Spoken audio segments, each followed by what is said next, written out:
dar a conocer la carta que envío al ministro Arturo Saldívar Lelo de la REA, presidente de la Suprema Corte de Justicia de la Nación y del Consejo de la Judicatura Federal. Un día después de haberse publicado la reforma a la ley de la industria eléctrica, el juez Juan Pablo Gómez Fierro, titular del Juzgado Segundo de Distrito en materia administrativa, especializado en competencia económica, radiodifusión y telecomunicaciones, concedió a un quejoso una suspensión por el amparo promovido en contra de esa nueva disposición y lo hizo extensivo a otras personas físicas y morales.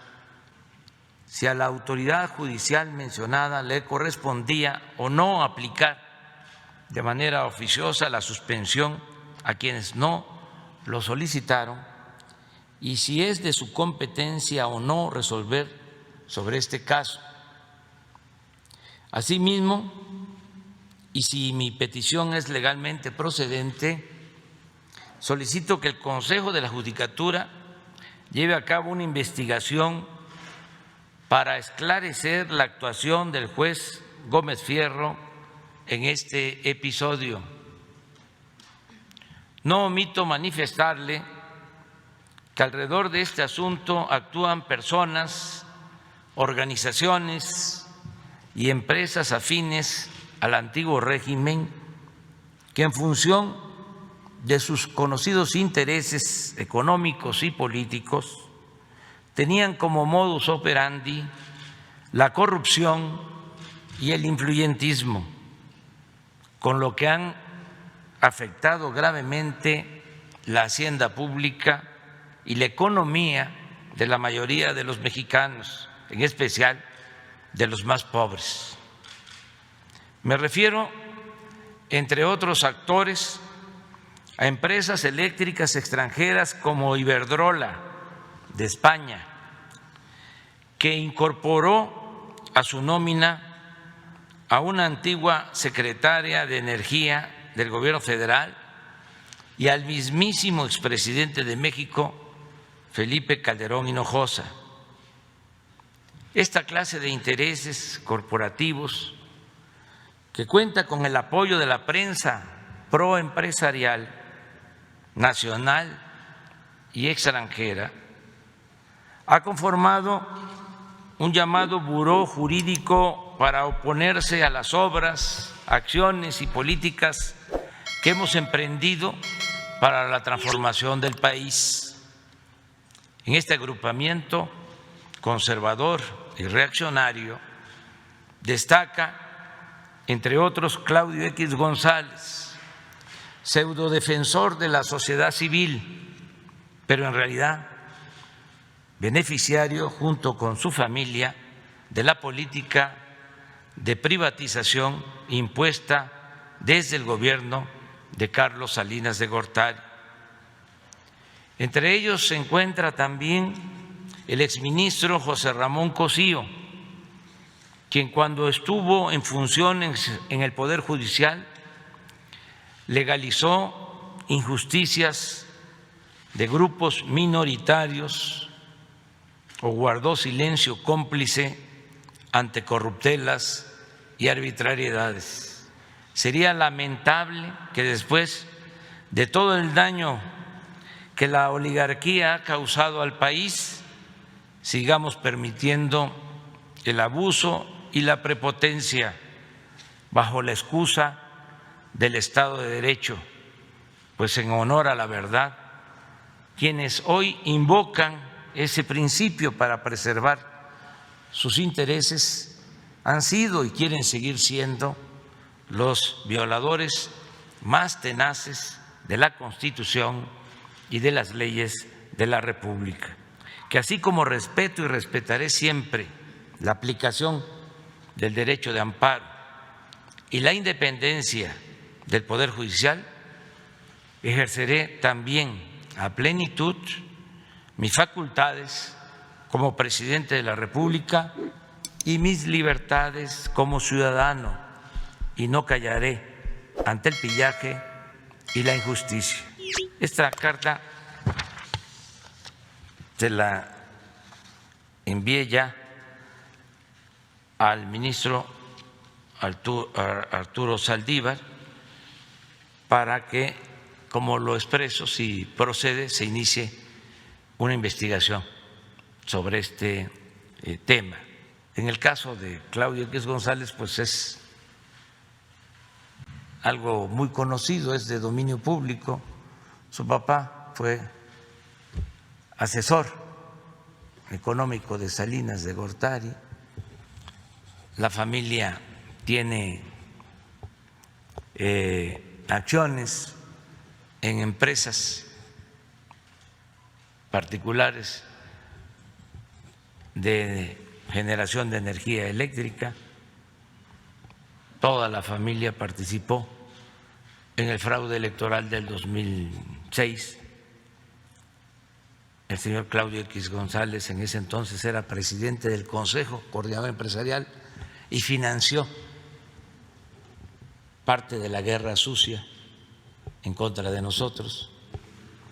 Pues ahora tienen este buró jurídico para oponerse a todas las obras, son los que promovieron los amparos para no construir el aeropuerto Felipe Ángeles.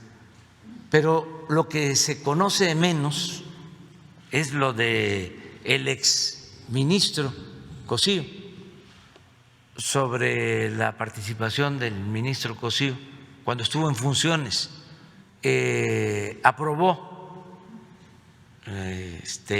resoluciones que considero injustas cuando fue ministro, y ahora se convierte en paladín de las libertades.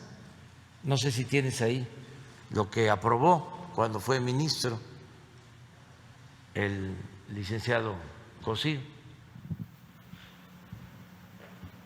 Para beneficiar al gobierno de Felipe Calderón y de la familia de la señora Zavala, José Ramón Cosío votó en contra del proyecto en el que se proponía declarar como responsables de violaciones graves de derechos a diversas autoridades del IMSS, del gobierno del Estado de Sonora y del Ayuntamiento de Hermosillo.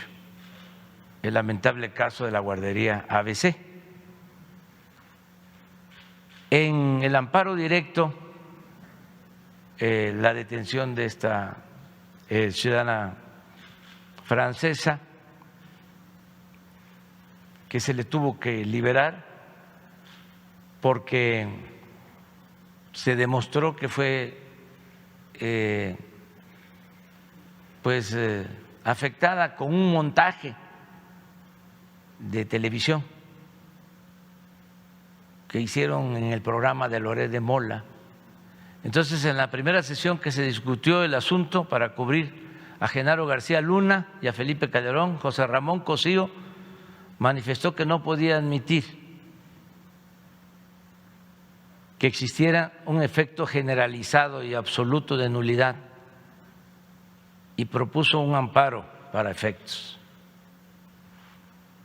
3, una acción de inconstitucionalidad en el caso de la ley Televisa, famosísima ley Televisa.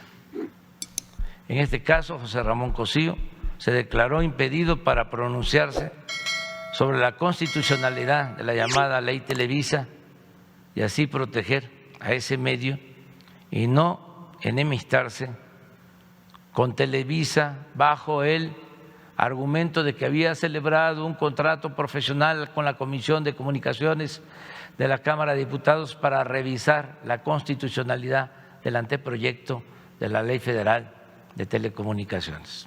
Amparo directo de revisión, caso Roberto Gil, es un abogado, también político destacado del PAN. José Ramón Cosío protegió a Roberto Gil en un asunto de libertad de expresión en el que se le había acusado de corrupción en un tema de casinos, pues votó en contra de un proyecto, es decir, Cosío votó en contra de un proyecto en el que se proponía amparar a la quejosa al considerar que no se había acreditado que ésta hubiera emitido sus expresiones con malicia efectiva, es decir, con el único propósito de dañar a Roberto Gil. Caso de Juchitán, de una empresa eólica. ¿Se acuerdan cuánto han hablado de las energías limpias? José Ramón Cosío afectó a los intereses de pueblos indígenas de Oaxaca para favorecer a una empresa de energía eólica al negar el amparo a 1,166 pobladores indígenas pertenecientes al pueblo de Juchitán de Zaragoza, Oaxaca. Caso Atenco, ni más ni menos. En este asunto, José Ramón Cosío se negó a responsabilizar a nada menos que a Eduardo Medina Mora. ¿Sí saben quién es Eduardo Medina Mora? Que era últimamente ministro de la Corte y tuvo que salir por una investigación judicial, y a Enrique Peña Nieto de las violaciones graves a derechos humanos ocurridas en Texcoco y en Salvador Atenco. Estos grupos solo se orientan a defender el interés de particulares, sobre todo de empresas que han lucrado durante años con el presupuesto público y se han quedado con bienes del pueblo y de la nación.